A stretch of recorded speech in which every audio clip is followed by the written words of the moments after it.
சேரமான் பெருஞ்சேரலாதனின் கட்டளைப்படி 1000 புரவி வீரர்களுடன் துளுவர்களை விரட்டுவதற்காக புறப்பட்டிருந்தான் சேர இளவரசன். அவன் பயணித்து வந்த வழியெங்கும் எல்லையோர கிராம மக்கள் ஆங்காங்கே மூட்டை முடிச்சுகளுடன் சேர நாட்டு தலைநகர் வஞ்சியை நோக்கிச் சென்ற வண்ணமே காணப்பட்டனர். உடைமைகளை இழந்து அடைக்கலம் தேடி வரும் தன்னாட்டு குடிகளை பார்க்க பார்க்க அவனது மனதில் ஆத்திரமும் கோபமும் நேரத்திற்கு நேரம் அதிகமாகிக் கொண்டிருந்தது. சேர நாட்டிற்குள் ஊடுருவி இருக்கும் துளுவர்களை ஒரே மூச்சில் அழித்து ஒழித்துவிட வேண்டும் எனும் எண்ணத்தில் ஒரு கிழமை காலத்தொடர் பயணத்திற்குப் பிறகு எல்லையோர சேரநாட்டு காவல்படை முகாமிட்டிருக்கும் இடத்தை அடைந்திருந்தான் சேரநாட்டு பட்டத்து இளவரசன். தன்னுடன் வந்த புரவி வீரர்களை பாசறைக்குச் சற்று தொலைவிலேயே நிறுத்தி வைத்துவிட்டு எல்லைப்படை வீரர்களின் பாசறைக்குள் நுழைந்தான் சேர இளவல். நுழைந்ததுதான் தாமதம். அவனது மனதில் குரோதமும் பழிவாங்கும் உணர்ச்சியும் கட்டுக்கடங்காமல் கன நேரத்தில் வளர்ந்து விட்டிருந்தன. வீரர்கள் தங்கியிருந்த படை பாசறை எதிரிகளின் தாக்குதலினால் முற்றிலுமாக சேதமடைந்திருந்தது. கோபத்தில் சிவந்து போன தனது விழிகளுடன் நோட்டமிட்டபடியே, நம் பாசறைகளையே எதிர்த்து தாக்கி அழித்திருக்கிறார்கள், அவர்களுக்கு எவ்வளவு திமிர் இருக்கும்? எல்லைப்புற காவல்படை தலைவரை நான் உடனே சந்திக்க வேண்டும், அழைத்து வாருங்கள் என கட்டளையிட்டான் சேர இளவல். அவனது கட்டளை எழுந்த அடுத்த கணம் வீரர்கள் காவல் தலைவனை தேடி ஓடினார்கள். பட்டத்து இளவரசனின் வரவை தெரிவிக்க கொம்பும் ஊதப்பட்டது. வீரர்கள், உபதலைவர்கள் என அனைவரும் வந்து சேர்ந்தார்கள். ஆனால் முழுவதுமாக ஒரு நாழிகை பொழுது கடந்தும் காவல் தலைவன் மட்டும் சேர இளவலை சந்திக்க வந்திருக்கவில்லை. காலம் கடக்க கடக்க சேர இளவலின் கோபம் கட்டுக்கடங்காமல் தலைக்கேறி கொண்டிருந்தது. அதற்கு மேலும் பொறுக்க இயலாமல் சேர இளவரசனே காவல் தலைவனை தேடிச் செல்லலானான். தீயில் பாதி எரிந்தும் மீதி எரியாமலும் கிடந்த குடில்களை பார்த்தபடியே சென்று கொண்டிருந்தான் சேர இளவல். தனது வருகையை தெரியப்படுத்தியும் மதிக்காமல் காலம் தாழ்த்தும் காவல் தலைவரை நிச்சயமாக தண்டிக்க வேண்டும் என எண்ணியபடியே காவல் தலைவரின் குடிலுக்குச் சென்றான் இளவரசன். ஆனால் அவர் அங்கு காயம்பட்ட வீரர்களுக்கு சிகிச்சை அளித்துக் கொண்டிருந்தார். இளவரசனை பார்த்ததும் எழுந்து நின்று மரியாதை செலுத்தினார் அவர். இளவரசே, தங்களுக்கு எதற்கு சிரமம்?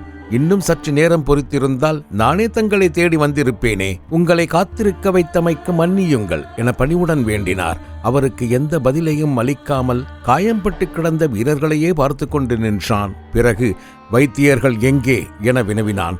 துளுவ எல்லை மிகவும் அமைதியாக இருந்ததால் நான் தான் வைத்தியர்களின் உதவி சோழ நாட்டு படையெடுப்பின் போது தேவைப்படும் என எண்ணி அங்கு அனுப்பி வைத்து விட்டேன். இப்போது எந்த பிரச்சனையும் இல்லை இளவரசே. அனைவருக்கும் மருத்துவம் பார்த்து விட்டேன். கவலை கொள்ளும்படி எதுவும் நேரவில்லை. சிறு காயங்கள் தான், ஓரிரு தினங்களில் ஆறிவிடும் என அமைதியாக தெரிவித்தார்.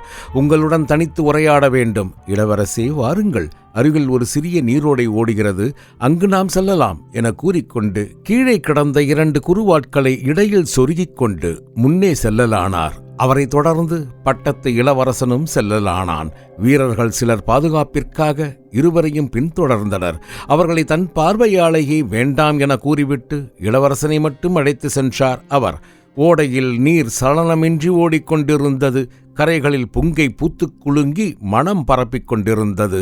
செவ்வந்தி மற்றும் காட்டு மல்லிக் கொடிகளும் பூத்துக் குலுங்கி பறிப்பதற்கு ஆளில்லாமல் நீரில் விழுந்து காய்ந்து கிடந்தன. தொலைவில் எங்கோ வெடித்திருந்த தாழை மடலிலிருந்து மனமும் அவ்விடத்தில் எழுந்து கொண்டிருந்தது. புங்கை மரத்தடியில் காணப்பட்ட மணல் திட்டு ஒன்றில் அமர்ந்த இருவரும் உரையாடலை தொடங்கலானார்கள். எல்லையோர கோட்டையை எதற்கு கைவிட்டு இங்கு வந்து தங்கினீர்கள் காவல் தலைவரே என இளவரசன் தான் முதலில் வினவினான். அரசே, கோட்டையை காப்பாற்ற வேண்டும் எனும் நோக்கிலோ அல்லது படையை நேருக்கு நேர் தாக்க வேண்டும் எனும் நோக்கிலோ எதிரிகள் படையெடுத்தால் நாம் கோட்டைக்குள் நின்று தாக்குதல் தொடுக்கலாம். ஆனால் என்ன ஆனால் அவர்களின் இலக்கு அதுவல்லவே. நாங்களும் கடந்த 10 நாட்களாக அவர்களை தேடிக்கொண்டிருக்கிறோம். இதுவரை ஒருவன் கூட கண்ணில் அகப்படவில்லை. யார் தாக்குகிறார்கள், எதற்காக தாக்குகிறார்கள் என்ற வினாவிற்கு இதுவரை எங்களுக்கு விடை கிடைக்கவில்லை. மர்மமாக இருக்கிறது. வரும் வழியில் நானும் பகைவர்கள் சிக்குவார்கள் என்று தேடிக்கொண்டுதான் வந்தேன். ஆனால் உடைமைகளை இழந்து வஞ்சியை நோக்கிச் செல்லும் நம் நாட்டு குடிகளைத்தான் என்னால் வழியெங்கும் காண முடிந்தது. ஓடையில் ஓடும் நீரையே வெறித்தபடி பார்த்து கொண்டு அமர்ந்திருந்தார் காவல் தலைவர். காவல் தலைவரே, இளவரசே, இந்த முகாமில் சில 100 வீரர்கள் மட்டுமல்லவா இருக்கிறார்கள்? மற்றவர்கள் எங்கே? அரசே, எல்லைப்படையில் இருந்த தேர்ந்த வீரர்களை பிரித்து சோழ நாட்டு படையெடுப்பிற்கு உதவியாக அனுப்பி வைத்து விட்டேன். மீதி இருந்தவர்களை சிறு சிறு படையாக பிரித்து துளுவ எல்லை நெடுகிலும் இருக்கும் நமது கோட்டைகளில் தங்க வைத்துள்ளேன். இங்கு என்னுடன் 500 வீரர்கள் மட்டுமே இருக்கிறார்கள். எல்லைப்புறத்தில் எதிரிகளால் தாக்குதல் நடந்து கொண்டிருக்கையில் நீங்கள் எதற்கு வீரர்களை அனுப்பி வைத்தீர்கள்? அரசே, துளுவர்களுக்கும் வடுகர்களுக்கும் பெரும் போர் நடைபெறப் போகிறது. ஆதலால் துளுவர்களின் படை முழுவதும் வடுகர் எல்லையிலேயே குவிக்கப்பட்டிருக்கின்றன. அது மட்டுமல்லாமல் துளுவர்கள் நம் சேர நாட்டுடன் நட்புடனே இருக்கிறார்கள். காலம் தவறாமல் கப்பமும் செலுத்திக் கொண்டிருக்கிறார்கள். இந்த நிலையில் இங்கு படைகளை தேவையில்லாமல் தடுத்து வைக்க வேண்டாம் என்று எண்ணித்தான் அனுப்பி வைத்து விட்டேன். எல்லைப்புறத்தில் தாக்குதல்கள் எத்தனை நாட்களாக நடந்து கொண்டிருக்கின்றன? கடந்த 2 கிழமைகளாக இளவரசே. 2 கிழமைகளாகவா? ஆம். பிறகு எதற்கு நீங்கள் வஞ்சிக்கு எந்த தகவலையும் தெரிவிக்கவில்லை? எதிரிகளால் விரட்டப்பட்ட நம் நாட்டு குடிகளை கண்ட பிறகே நான் படைகளோடு வந்திருக்கிறேன். நான் அனுப்பிய ஒற்றர்களின் செய்தி உங்களை எட்டவில்லையா?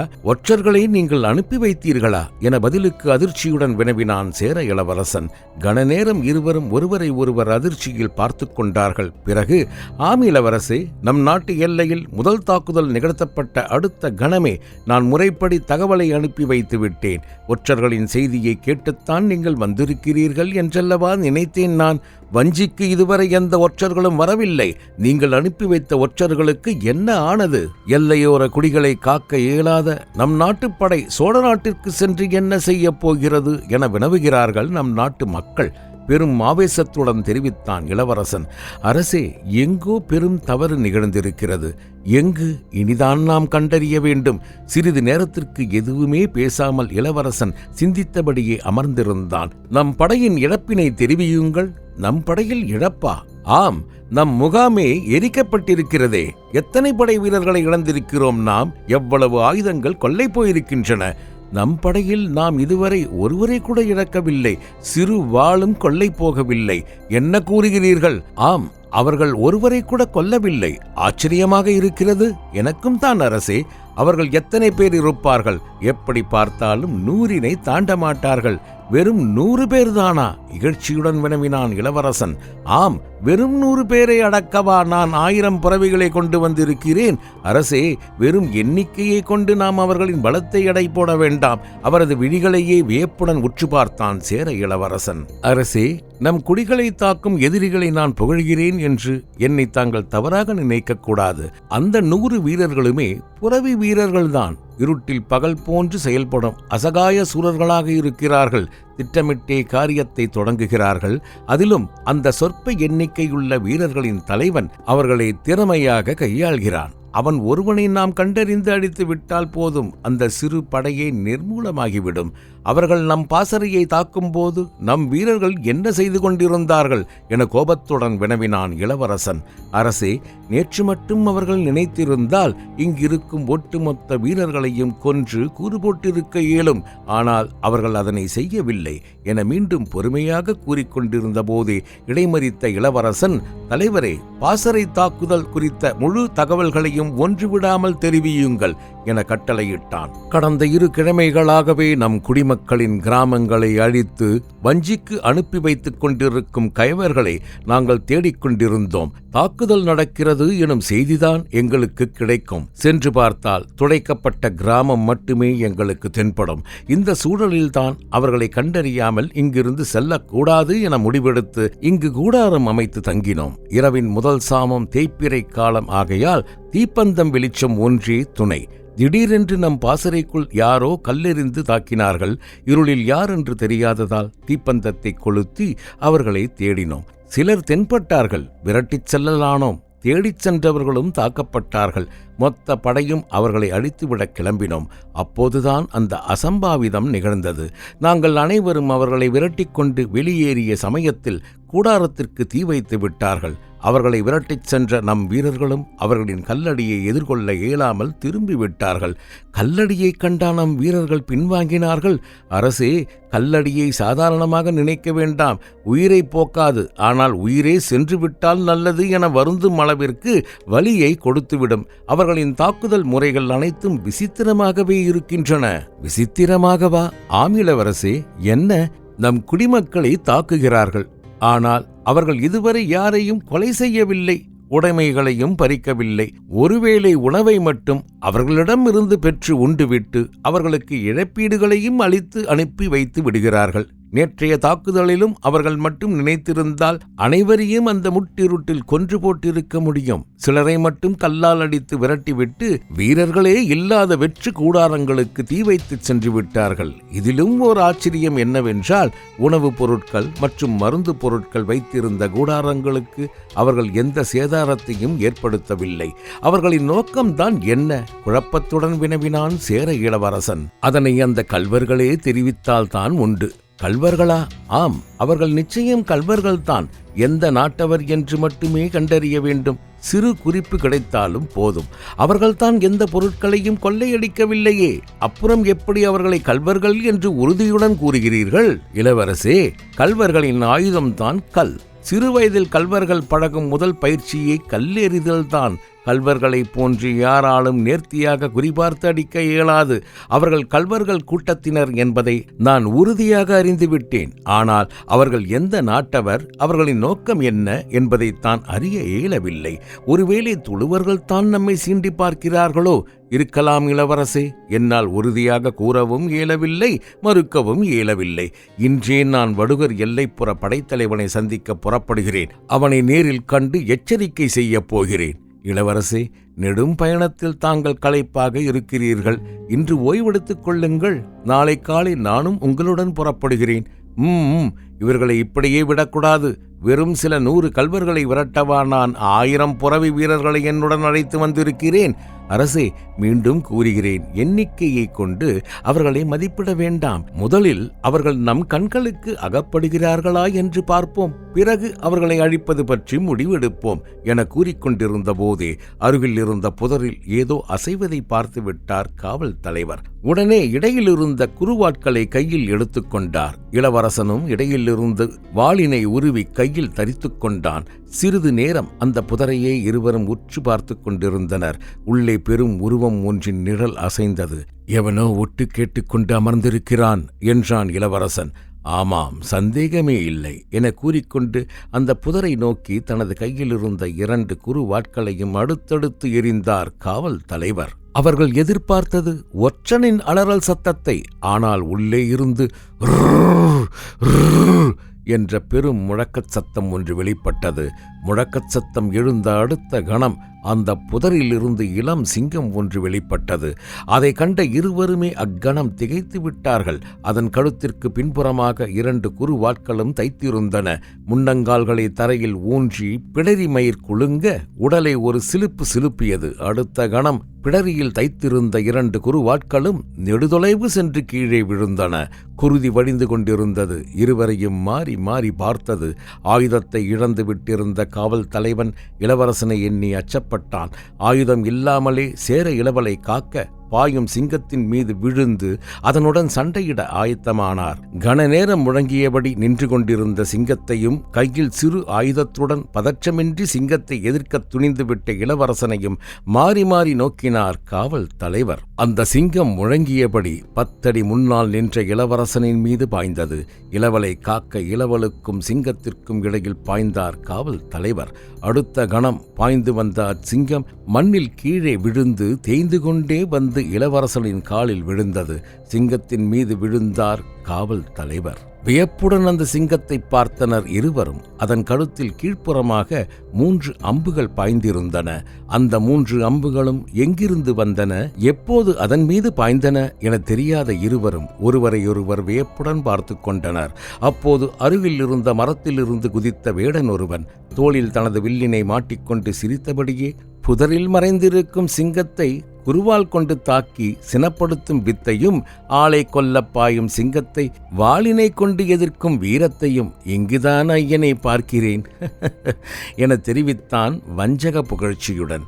அவனது வஞ்சக புகழ்ச்சியை உணர்ந்த காவல் தலைவர், யாரிடம் பேசிக் கொண்டிருக்கிறாய் என்பதை தெரிந்து கொண்டு நீ பேசுவது உத்தமம் என கோபத்துடன் தெரிவித்தார். உத்தமமா? ஆம், யாருக்கு? உனக்குத்தான். அந்த இடமே அதிரும்படி சிரித்தான் அந்த வேடன். யாரிடம் பேசுகிறோம் என்பதை தெரிந்து கொண்டு பேசு, மீண்டும் எச்சரித்தார் காவல் தலைவர். யாராக இருந்தால் எனக்கென்ன? இது என்னுடைய வனம். உங்களை காக்க ஒரு சிங்கத்தை நான் கொன்றிருக்கிறேன். காட்டிற்குள் தற்காப்பிற்காக ஈட்டி கூட இல்லாமல் வந்திருக்கும் முட்டாள்கள் நீங்கள் இருவரும். உங்களை காக்க என் வனராசாவையே கொன்றுவிட்டேன் நான் என பெரும் கோபத்துடன் தெரிவித்தான் அவன். வேடன் கூறியதை கேட்டதும் இடையை நோக்கி கையை கொண்டு சென்றார் காவல் தலைவர்.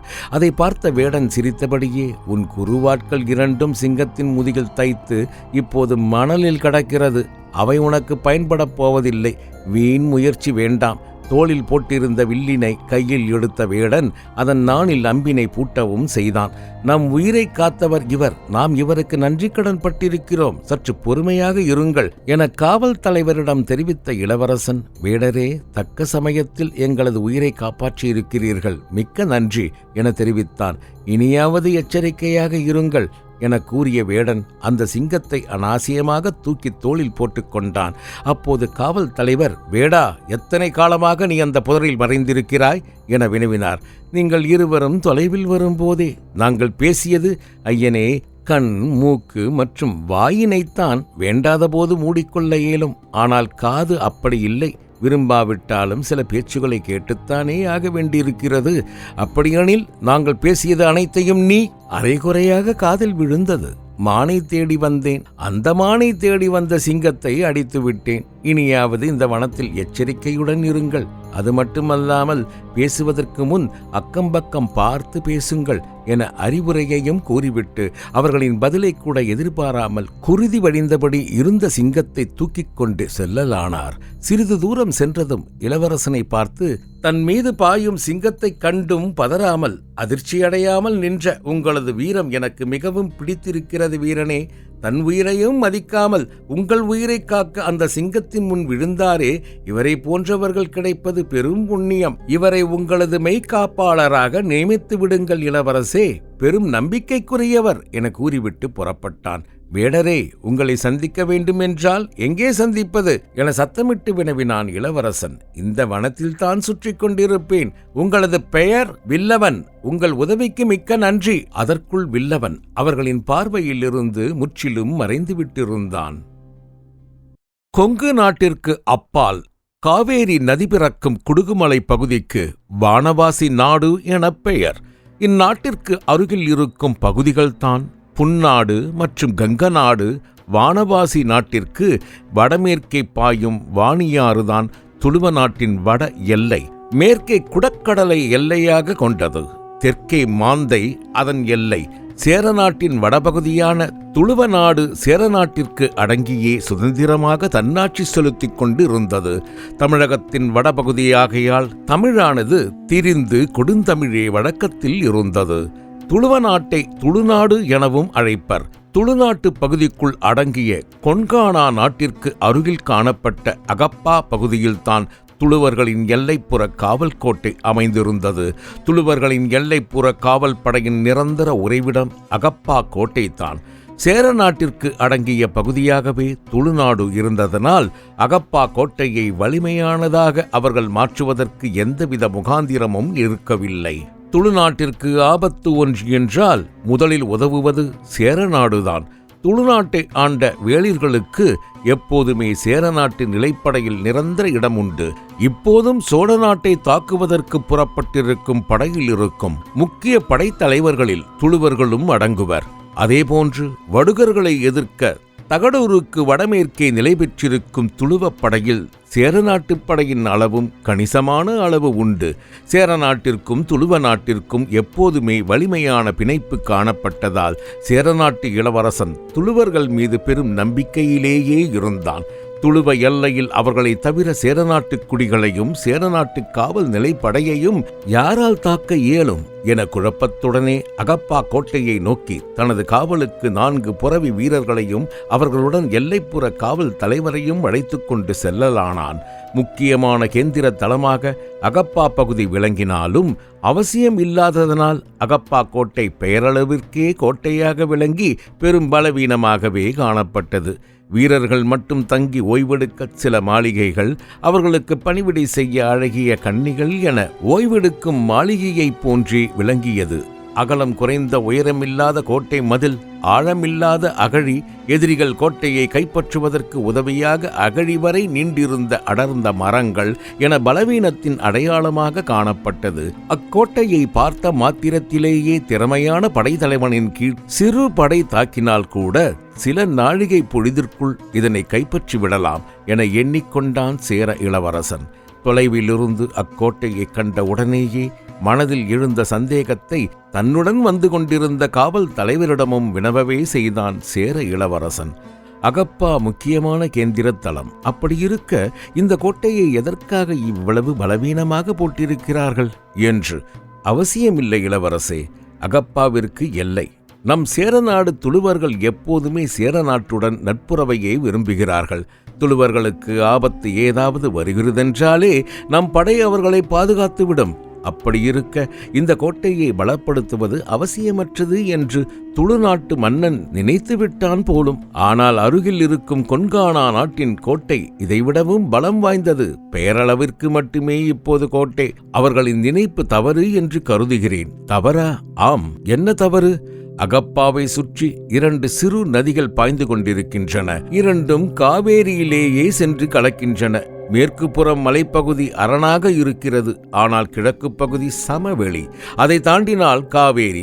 இப்படிப்பட்ட இயற்கை அரண்களை உள்ளடக்கிய இந்த கோட்டையை இப்போதிருக்கும் நிலையில் தேர்ந்த சில 100 வீரர்களாலே கைப்பற்றிவிட இயலும். அது மட்டுமல்ல, அப்படி எதிரிகள் கைப்பற்றி இதிலிருக்கும் சில குறைபாடுகளை மட்டும் அவர்கள் களைந்து விட்டால் இக்கோட்டையை மீண்டும் கைப்பற்றுவது சாமானிய காரியமில்லை. படைத்தலைவரே, கோட்டைக்குள் இருப்பவர்கள் எளிதிலும் தப்பித்து விடவும் இயலும். இக்கோட்டையை பார்த்த அடுத்த கணத்திலேயே இதனால் பெரும் ஆபத்து சூழ இருக்கிறது என்று என் மனம் என்னை எச்சரிக்கை செய்கிறது. இளவரசே, வீண் குழப்பம் வேண்டாம். இந்த பகுதியில் நமக்கு ஆபத்து என்றால் அருகில் காணப்படும் கொங்கு நாட்டை ஆண்ட சோழர்களால் தான். ஆனால் இப்போது கொங்கு நாடும் நம் ஆதிக்கம் இருக்கும் நிருங்கோவின் கட்டுப்பாட்டிலே இருக்கிறது. இனி என்ன பிரச்சனை என மட்டும் தெரிவித்த சேர இளவரசன் அகழிப்பாலத்தை கடந்து திறந்திருந்த கோட்டைக்குள் பிரவேசிக்கலானான். சேர இளவல் அகப்பா கோட்டைக்குள் நுழைந்ததுமே கொம்புகளும் வலம்புரி சங்குகளும் பறையும் முழங்கி சேர இளவரசனின் வரவை அனைவருக்கும் தெரியப்படுத்தின. சேர இளவலின் வரவை தெரிந்து கொண்டதுதான் தாமதம். உடனே அனைவரும் வாயிலுக்கே ஓடி வந்து மலர் தூவி சேர இளவலை வணங்கி மரியாதை செலுத்தலானார்கள். கம்பீரத்தோடு சேர இளவரசனை வரவேற்ற அகப்பா கோட்டை தலைவன், இளவரசே, குரல் கொடுத்திருந்தால் உங்களை சந்திக்க நாங்களே ஓடி வந்திருப்போமே.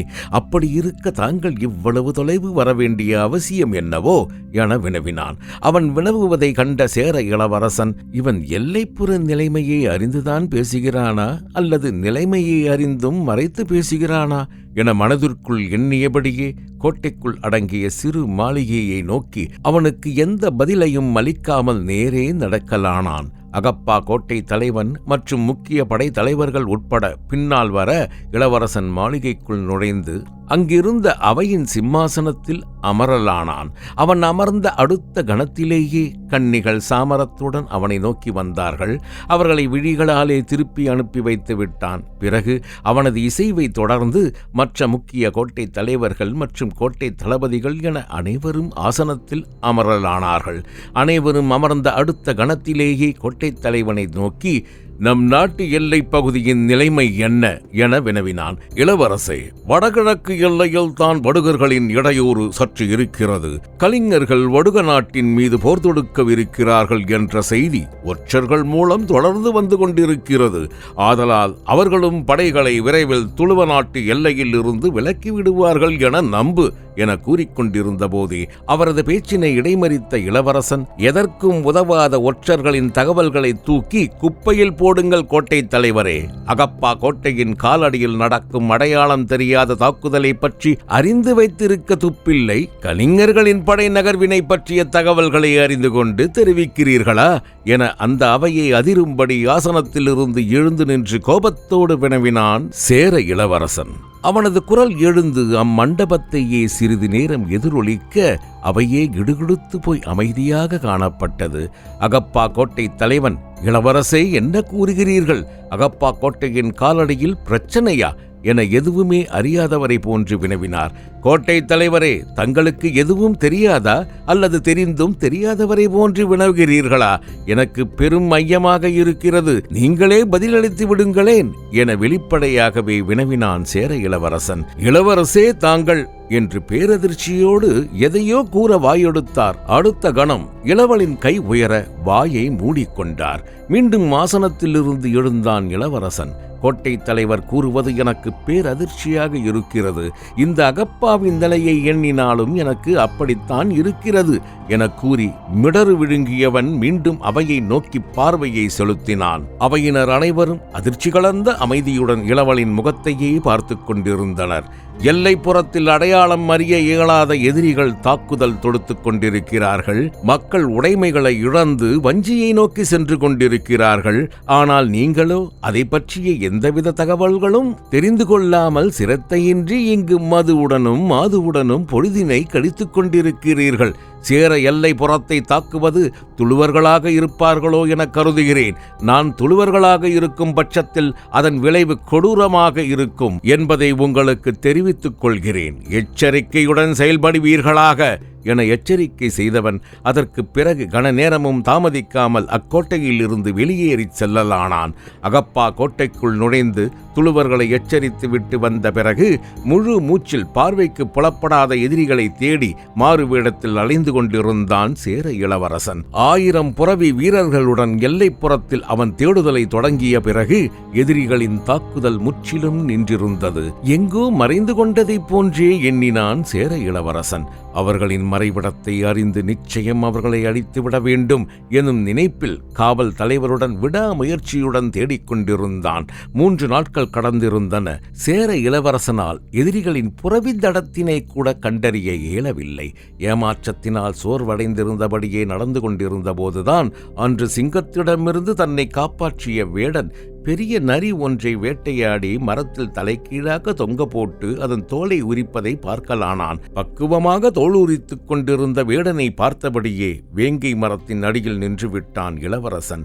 நரித்தோலை கிழித்து நீரில் போடுவதற்கு குனிந்தபோது இளவலை கண்டுவிட்டான் வேடன். உடனே ஓடிச் சென்று பணிந்த வேடன், இளவரசர் இந்த ஏழையின் குடிலுக்கு வருகை தர வேண்டும். தங்களை கண்டதில் எனக்கு மிக்க மகிழ்ச்சி என கூறிய போதே இடைமறித்த இளவரசன், இளவரசனா, தாங்கள் என்னை நண்பர் என்றே அழைக்கலாம். எனது உற்ற நண்பராகவே உங்களை நான் கருதுகிறேன் என பதிலளித்து விட்டு நின்றான். நண்பா, உமது விருப்பமே எனது விருப்பமும் என கூறியபடியே சிரித்த முகத்துடன் இளவரசனை வரவேற்று புங்கை மரத்தின் அடியில் புலித்தோல் ஒன்றை கிடத்தி அதன் மீது அமர வைத்தான் வேடன் வில்லவன். சற்று பொறுங்கள் நண்பரே என இளவலிடம் தெரிவித்த வில்லவன் நரியின் தோலை உரிப்பதை நிறுத்திவிட்டு எங்கோ அவசரமாக ஓடியவன் அரை நாழிகை பொழுது கடந்த பிறகே திரும்பி வந்தான். நீராடி விட்டு திரும்பி வந்தபோது தாமரை இலையில் பலவித சுட்ட மாமிச இறைச்சிகளை இருவருக்கும் கொண்டு வந்து படைத்தான். பசியுடன் களைத்திருந்த இருவருமே அவனது விருந்தோம்பலை ஏற்றுக்கொண்டு உணவருந்தல் ஆனார்கள். காட்டுப்பன்றியின் கருங்கறி, முயலின் ஈரல், நரியின் தொடை, உடும்புக்கறி என ஒவ்வொரு விலங்குகளிலிருந்தும் சுவை மிகுந்த கரியை சுட்டு படைத்திருந்தான். பக்குவமாக சுட்ட கரியுடன் மூங்கில் குழாயில் பணங்கள் மற்றும் தேரலையும் இருவருக்கும் பருக வைத்திருந்தான். சேர இளவரசனும் எல்லைப்புற காவல் தலைவனும் பசியிலும் உணவின் சுவையிலும் அவர்களை மறந்து உண்ணலானார்கள். தேரலையும் கல்லையும் பருகிய சேர இளவல், நண்பா, நம் நாட்டு மதுவுக்கு அடக்கம்தான் மற்ற தேசங்களின் மதுக்கள். என்ன சுவை! மெய்யோடு கவலைகளையும் மறக்கடித்து பெரும் உற்சாகத்தை அளித்து விடுகிறது. அரசே, நம் நாட்டு மது மட்டுமா தேர்ந்தது? மாதுவை குறிப்பிட மறந்து விட்டீர்களே. 3 வேளையும் பருகுவதற்கு நம் நாட்டு மது ஊற்றிக் கொடுக்க மாது. இதை விட்டால் வாழ்வில் வேறு என்ன இன்பம் வேண்டும் என புன்னகையுடன் தெரிவித்தான் வேடன். வேடன் கூறியதை கேட்டு சிரித்த இளவரசன், வாழ்வை அனுபவிக்க தெரிந்தவர் நீங்கள் நண்பா என்றான் மதுவை சுவைத்துக் கொண்டே.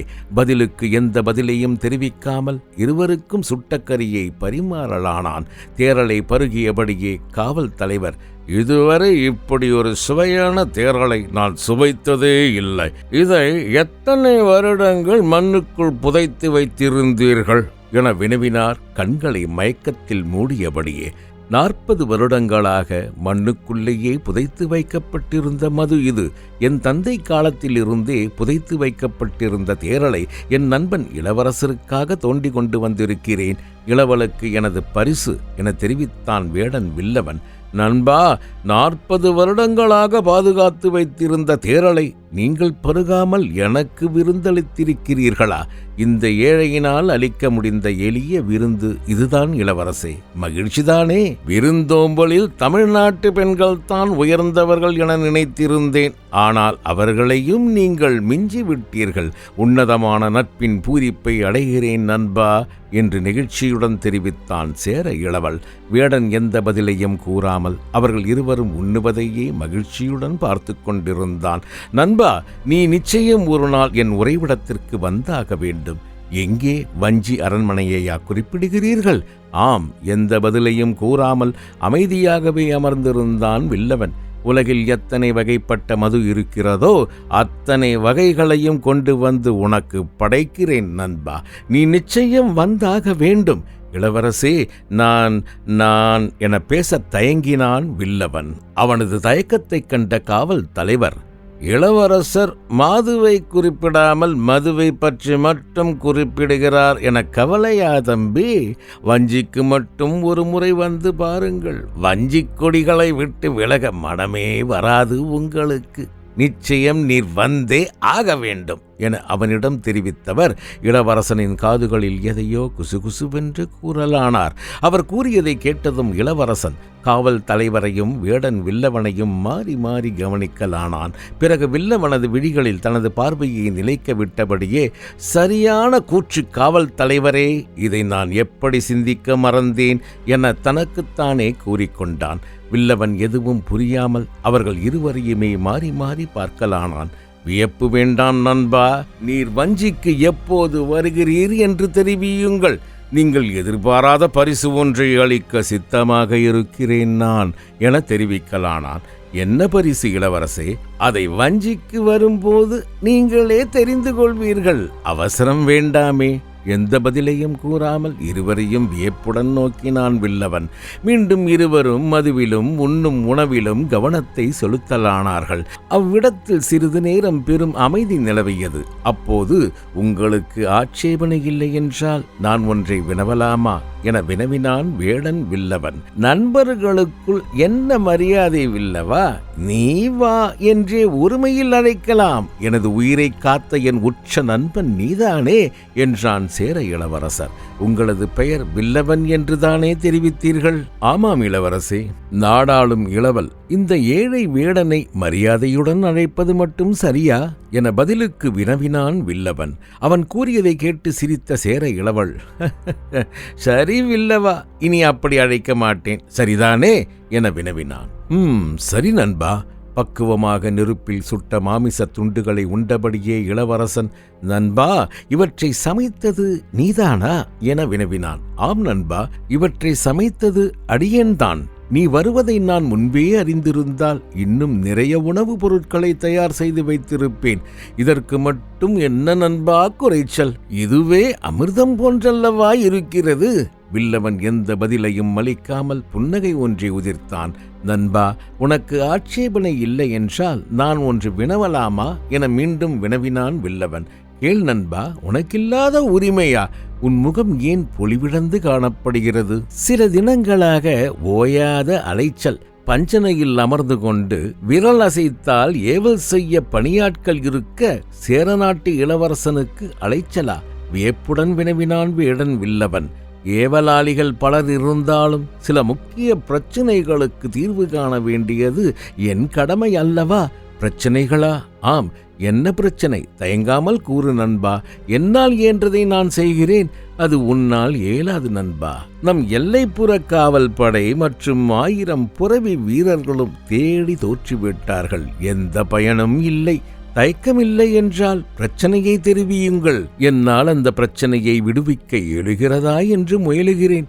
எல்லைப்புற மக்களை யாரோ அடையாளம் தெரியாத கள்வர் கூட்டம் தாக்கிக் கொண்டிருக்கிறது என கூறிக்கொண்டிருந்த போதே இடைமறித்த வில்லவன், கள்வர் கூட்டமா என அதிர்ச்சியுடன் வினவினான். ஆம் நண்பா, அடையாளம் தெரியாத கூட்டம் என்கிறீர்கள். பிறகு எப்படி கள்வர் கூட்டம் என்று அறுதியிட்டு கூறுகிறீர்கள்? சில தினங்களுக்கு முன்பு அவர்கள் எங்களது நிலைப்படை முகாமை தாக்கி அழித்து விட்டார்கள். அவர்களின் கல்லெறி தாக்குதலை கொண்டு அவர்கள் நிச்சயம் கள்வர்கள் குழுவாகத்தான் இருக்க வேண்டும் என்று நம் காவல் தலைவர் அனுமானிக்கிறார். காவல் தலைவரை ஒருமுறை வேப்புடன் பார்த்தான் வில்லவன். அவரது அறிவைக் கண்டு உள்ளூர வியந்து பாராட்டவே செய்தான். அந்த கள்வர்களின் தாக்குதலில் எத்தனை வீரர்களை இழந்தீர்கள்? ஒருவர் கூட மரணிக்கவில்லை. என்ன, அவர்கள் ஒருவரை கூட கொல்லவில்லையா? ஆம், சிலருக்கு கல்லடிப்பட்டு மண்டை உடைந்துள்ளது, அவ்வளவுதான். விசித்திரமான எதிரிகளாக அல்லவா இருக்கிறார்கள். ஆம் நண்பா, அவர்களின் செயலை கூறுகிறேன் கேளேன். மக்களை தாக்குகிறார்கள். ஆனால் அவர்களிடமிருந்து இதுவரை எதையுமே பறிக்கவில்லை. மக்களை அவர்களின் உடைமைகளோடு செல்ல வைத்துவிட்டு காடுகளையும் வெற்றி கிராமத்தை மட்டும் கொளுத்தி விடுகிறார்கள். அது மட்டுமல்லாமல் மக்களுக்கு இழப்பீடாக பொற்காசுகளையும் அளித்து விடுகிறார்கள். எல்லைப்புறம் முழுவதும் சல்லடை போட்டு தேடிவிட்டோம். ஆனால் அவர்களை மட்டும் எங்களால் கண்டறியவே இயலவில்லை. பெரும் விசித்திர சித்தர்களாக இருக்கிறார்கள். அவர்கள் மட்டும் என் கைகளில் கிடைத்தால் என கூறிக்கொண்டு கைவிரல் நரம்புகளை முறுக்கினான். கையிலிருந்த மூங்கில் குழல் உடைந்து மது தரையில் சிந்தியது. அரசே, எனக்கு சில சந்தேகங்கள். என்ன நண்பா? அடையாளம் தெரியாதவர்கள் தாக்குகிறார்கள். ஆனால் அவர்கள் இதுவரை எவரையும் கொல்லவும் இல்லை, கொள்ளையடிக்கவும் இல்லை, அப்படித்தானே? ஆமாம். அவர்களின் நோக்கம் என்னவாக இருக்கும் என்று சிந்தித்தீர்களா? சிந்தித்துக் கொண்டிருக்கிறோம் நண்பா. ஆனால் எதுவுமே விளங்கவில்லை. கொள்ளையடிக்கவும் செய்யாமல் கொலையும் செய்யாமல் தாக்குகிறார்கள். அதேதான், இப்படிப்பட்ட எதிரிகளும் இருக்கிறார்களா? அவர்கள் பற்றிய தடயங்களும் இதுவரை உங்களுக்கு கிடைக்கவில்லை. ஆம், மந்திரங்கள் எல்லாம் ஓதி அவர்களால் பார்வைக்கு புலப்படாமல் மறைந்து கொள்ள இயலாது. நிச்சயமாக. அப்படியெனில் அவர்கள் எங்குதான் எங்கோ மறைந்திருக்கிறார்கள். உடைமைகளை இழந்து ஏத்திலிகளாக செல்லும் மக்களிடம் அவர்களை பற்றி விசாரித்து பார்த்தீர்களா? அதையும் செய்து பார்த்து விட்டோம். எந்த முன்னேற்றமும் இல்லை. எனக்கு ஒரு சந்தேகம் இளவரசே. என்ன நண்பா? அவர்கள் ஏன் தப்பி செல்லும் கிராம மக்களோடு மக்களாக கலந்திருக்க கூடாது? வேடவன் வில்லவன் கூறியதை கேட்டதும் திடீரென்று சிந்தனையிலிருந்து திரும்பிய இளவரசன், நண்பா, என்ன கூறினீர் என பதற்றத்துடன் வினவலானான். அவர்கள் ஏன் மக்களோடு மக்களாக தப்பிச் சென்று உங்களது பார்வையிலிருந்து நழுவியிருக்கக்கூடாது என்று கூறினேன். அருகில் தேரல் தந்த போதையில் அமர்ந்து கொண்டிருந்த காவல் தலைவரிடம், காவல் தலைவரே, நாம் ஏன் இந்த கோணத்தில் இதுவரை சிந்தித்திருக்கவில்லை என வினவினான். இளவரசே, இவர் கூறுவதை போன்று கள்வர்கள் நம் நாட்டு மக்களோடு மக்களாக மறைந்திருந்தால் நம் மக்கள் நிச்சயம் காட்டிக் கொடுத்திருப்பார்களே என தெரிவித்தார். காவல் தலைவரே, தலைக்கு மேல் கத்தி தொங்கும் போது யார்தான் காட்டிக் கொடுக்க சம்மதிப்பார்கள் என குறுக்கிட்டான் வில்லவன். புரியவில்லையே என காவல் தலைவர் தெரிவிக்க, ஏதோ ஒரு பெரும் புதிர் ஒன்று விடுவிக்கப்பட இருக்கிறது எனும் ஆவலில் வில்லவனின் முகத்தையே பரபரப்புடன் பார்த்து கொண்டிருந்தார் சேர இளவரசர். என்னதான் காவலுக்கு நீங்கள் இருந்தாலும் கூட்டத்தோடு கூட்டமாக கலந்திருக்கும் எதிரிகள் இருக்கையில் அவர்கள் எப்படி இளவரசே காட்டிக் கொடுப்பார்கள்? அது மட்டுமல்லாமல் உங்களது எதிரிகள் அவர்களுக்கு எந்த தீங்கையும் இழைத்திருக்கவில்லை. மாறாக இழப்பீடாக பொற்காசுகளை அளித்து அனைத்து வசதிகளும் நிறைந்த பெரும்பட்டினமான வஞ்சிக்கு செல்லுங்கள் என்று அனுப்பி வைத்தால் யார்தான் காட்டிக் கொடுப்பார்கள்? மதுவினால் சிவந்திருந்த விழிகளை மூடியபடி எதையோ அறிந்துவிட்ட திருப்தியில் பரபரப்புடன் சிந்தித்துக் கொண்டிருந்தான். அவர்களின் இலக்கு என்ன என்றுதான் இன்னும் எனது சிற்றறிவிற்கு புலப்படவில்லை என கூறியபடி கண்களை மூடிக்கொண்டு சிந்திக்கத் தொடங்கினான் வேடன் வில்லவன். இருவரும் அவனது முகத்தையே பார்த்து கொண்டு எதிர்பார்ப்போடு அமர்ந்திருந்தார்கள். வயல்வெளிகளை கொளுத்துகிறார்கள், ஆனால் மக்களை காத்து அனுப்புகிறார்கள்.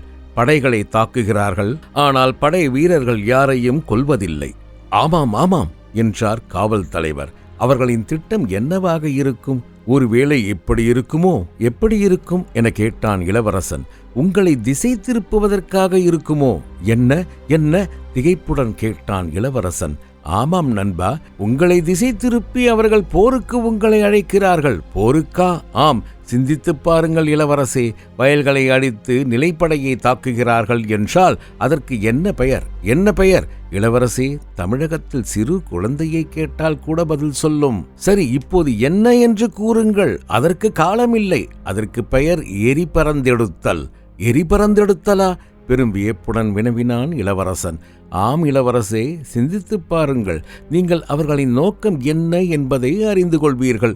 எரிபறந்தெடுத்தல் தொடுத்து சேர நாட்டை போருக்கு அழைக்கும் துணிச்சல் இப்போது தென்னகத்தில் எவனுக்குமே கிடையாது நண்பா. அது அரசியல் சார்ந்த கேள்வி. அதற்கான பதிலை தாங்கள் தான் அறிவீர்கள். ஒன்று மட்டும் நிச்சயம் நண்பா, இனி தாங்கள் சிந்தித்து செயல்படுவது நல்லது. முதலில் அவர்களின் எரிபறந்தெடுத்தலை முறியடியுங்கள். இல்லையேல் உங்கள் தலைநகர் விரைவில் வீழ்ந்துவிடும். நண்பா, என்ன பேசுகிறாய்? நண்பனாகினும் நாவை அடக்கி பேசுவது உனக்கு நல்லது என எச்சரிக்கிறேன் நான், பெரும் கோபத்துடன் தெரிவித்தான் சேர இளவரசன். நண்பா, கோபம் வேண்டாம். உணர்ச்சி வசப்படாமல் சற்று நிதானமாக சிந்தித்துப்பார். இன்று மக்களோடு மக்களாக மறைந்து தப்பிச் செல்பவர்கள் இப்படியே மக்களோடு ஊடுருவி வஞ்சிக்குள் நுழைந்து விட்டிருந்தால்? சரி, அவர்களின் எண்ணிக்கை மிகவும் சொற்பம். ஆனால் நாட்டு மக்கள் அனைவரும் வஞ்சியில் தஞ்சமடைந்திருக்கையில் எதிரிகள் வஞ்சியை தாக்கினால் அவர்களை எதிர்த்து உங்களால் எத்தனை காலங்கள் போர் தொடுக்க இயலும்? உங்களது படையும் உணவு பொருட்களும் எதிரிகளை எதிர்க்க பயன்படுமா, அல்லது தஞ்சமடைந்திருக்கும் மக்களை காக்க பயன்படுமா? எந்த முடிவெடுத்தாலும் விரைந்து முடிவெடுங்கள், இல்லையேல் என கூறிய வில்லவன் அவர்களின் இருவரின் பதிலையும் எதிர்பாராமல், பிறகு உங்கள் இருவரையும் சந்திக்கிறேன் நண்பா. சில முக்கிய பணிகள் எனக்காக காத்திருக்கின்றன. நான் விரைந்து செல்ல வேண்டும் என அவர்களிடமிருந்து விடைபெற்று திரும்பச் செல்லலானான். இளவலும் எல்லைப்புற காவல் தலைவரும் வேடன் வில்லவன் விடைபெற்று செல்வதை கூட கவனிக்காமல் ஆழ்ந்த சிந்தனையில் பேரதிர்ச்சியுடன் அமர்ந்திருந்தார்கள். திடீரென்று ஏதோ மனதில் தோன்ற சுயநினைவிற்கு வந்த இளவரசர் வேடன் வில்லவனை தேடினார். ஆனால் அதற்குள் வில்லவன் மீண்டும் அவர்களின் பார்வையில் இருந்து முற்றிலும் மறைந்து விட்டிருந்தான். பொழுது மேற்கில் சாய்ந்த ஒரு நாழிகை பொழுதிற்குப் பிறகு சேர இளவரசன் தன் பாசறையை அடைந்திருந்தான். வேடன் வில்லவன் கூறியதை கேட்டதிலிருந்து பெரும் குழப்பத்துடனே காணப்பட்டான். அதிலும் அவன் தெரிவித்த எரிபறந்தெடுத்தல் என்ற சொல் அவனை பெரிதும் எச்சரிக்கையடைய செய்திருந்தது. வெகு நேரம் குழப்பத்துடன் சிந்தித்தபடியே தனது கூடாரத்திற்குள் அமர்ந்திருந்தவன் புரவிப்படை தலைவனை உடனே இங்கு வரச் சொல்லுங்கள் என்று கட்டளையிட்டான். அவனது கட்டளை எழுந்த அடுத்த கணம் புரவிப்படை தலைவன், அவனது உபபடை தளபதிகள், எல்லைப்புற காவல் தலைவர் என அனைவரும் அவன் முன் வந்து பணிவுடன் நின்றார்கள். உடனே நம் படை தளபதிகள் இருவர் வஞ்சிக்கு விரையட்டும். இருவரா என பதிலுக்கு வினவினார் காவல் தலைவர். ஆம், இருவர் மட்டுமல்ல, அவர்களுடன் 2 புரவி வீரர்களும் புறப்படப் போகிறார்கள். எதற்காக இளவரசே இந்த திடீர் கட்டளை என தயக்கத்துடனே வினவலானார். வஞ்சிக்கு இவர்கள் செய்தியை கொண்டு செல்லப் போகிறார்கள். வஞ்சிக்கு செய்தியா? ஆம், தேடி வந்த எதிரிகளை நாம் இன்னும் நெருங்கவே இல்லையே. அப்படி இருக்க வஞ்சிக்கு தாங்கள் என்ன செய்தியை அனுப்பப் போகிறீர்கள்? சேரமானை எச்சரிக்கை செய்ய போகிறேன். எச்சரிக்கையா? ஆம். அதன் பிறகு யாரும் எந்த கேள்வியையும் சேர இளவரசனிடம் வினவவில்லை. தீர சிந்தித்து ஏதோ முடிவினை எடுத்த பிறகே சேர இளவரசர் நம்மை அழைத்திருக்கிறார். கேள்வி கேட்பதில் எந்த பயனும் இருக்கப் போவதில்லை என்பதை அவர்கள் நன்கு உணர்ந்திருந்தனர். அடைக்கலம் தேடி வஞ்சியை நோக்கி வரும் நம் நாட்டுக் குடிகளை வஞ்சிக்குள் குடியமர்த்த வேண்டாம். அவர்களை வேறு பட்டினத்தில் தங்குவதற்கு வேண்டிய ஏற்பாடுகளை செய்யச் சொல்லுங்கள். இன்னும் ஒரு கிழமை பொழுதில் எதிரிகளை அடையாளம் கண்டெறிந்து விடுவேன். அவர்களை அழித்து விட்டோ அல்லது விரட்டி விட்டோ தான் நான் மீண்டும் வஞ்சிக்கு திரும்பப் போகிறேன் என்பதையும் தெரிவித்து விடுங்கள். அதுவரை நம் படை ஆண்பொருணை நதிக்கரையிலேயே தங்கியிருக்கட்டும் என நான் தெரிவித்தேன் என்று மன்னரிடம் தெரிவித்து விடுங்கள். மேலும் அடையாளம் தெரியாத திறமையான எதிரியை எதிர்கொள்ள வேண்டியிருக்கிறது என்றும் தெரிவித்து விடுங்கள். தங்களது உத்தரவு இளவரசே. இப்போதே படைத்தளபதிகளை நான் அனுப்பி வைத்து விடுகிறேன். நல்லது, நீங்கள் அனைவரும் விடைபெறலாம் என அவர்களை அனுப்பி வைத்த சேர இளவேல் மீண்டும் கையில் மதுக்குழாயை எடுத்துக்கொண்டு பாசறையை சுற்றி பாதுகாப்பு ஏற்பாடுகளை சரிபார்த்தான். சீரான இடைவெளியில் கூடாரங்கள் அமைக்கப்பட்டிருந்தன. புறவிகள் மொத்தமாக கொட்டகையில் அடைக்கப்பட்டிருந்தன. வீரர்களும் ஆங்காங்கே குழு குழுவாக அமர்ந்து மதுவை ருசித்துக் கொண்டிருந்தார்கள். பாதி வீரர்களுக்கு மேல் மது மயக்கத்தில் தள்ளாடி நிலத்தில் விழுந்து கிடந்தார்கள். அவர்களில் பாதி பேர் வீட்டில் தனியாக விட்டு வந்த தனது மனைவி மற்றும் காதலியின் அழகு மற்றும் பிரிவினை பற்றி உளறிக் கொண்டிருந்தார்கள். அனைத்தையும் ராக்காவல் வீரர்கள் எச்சரிக்கையுடன் காவல் காத்து கொண்டிருந்தார்கள். அனைத்தையும் கண்ட சேர இளவரசன் திருப்தியுடன் குவிந்து கிடந்த மணற்பரப்பில் வீரர்களுடன் படுத்துக் கொண்டான். அக்காட்சியைக் கண்டு பதறிய வீரர்கள் உடனே ஓடிச் சென்று படுக்கையை கொண்டு வந்து அவன் முன் கிடத்தி, இளவரசே, இந்த பஞ்சனையில் துயில் கொள்ளுங்கள் என பணிந்தார்கள். அவர்கள் கூறியதை கேட்டு சிரித்த இளவரசன், அந்த பஞ்சனையை விட இந்த மணல் மெத்தை எனக்கு வசதியாக இருக்கிறது. இன்றிரவு நான் இங்குதான் உறங்கப் போகிறேன் என தெரிவித்தான். அரசே, இந்த வெட்டை வெளியிலா? ஆமாம் அரசே. குளிர்ந்த தென்றல், நட்சத்திரங்கள் பூத்துக் குலங்கும் இந்த அழகு வானம், நிலவொளியும் இல்லாத இந்த முட்டிருட்டு, மது தந்திருக்கும் போதை, இன்றாவது என்னை இயற்கையை அனுபவிக்க விடுங்களேன் என கூறிக்கொண்டு எழுந்தவன், என்னை யாரும் பின்தொடர வேண்டாம் என கூறிவிட்டு கையில் இருந்த மதுக்குழாயை கல்லினால் நிரப்பிக்கொண்டு சற்று தள்ளி காணப்பட்ட புல்தரையில் படுத்துக்கொண்டு மீண்டும் வானத்தை பார்த்தபடி மல்லாந்து படுத்துக்கொண்டான்.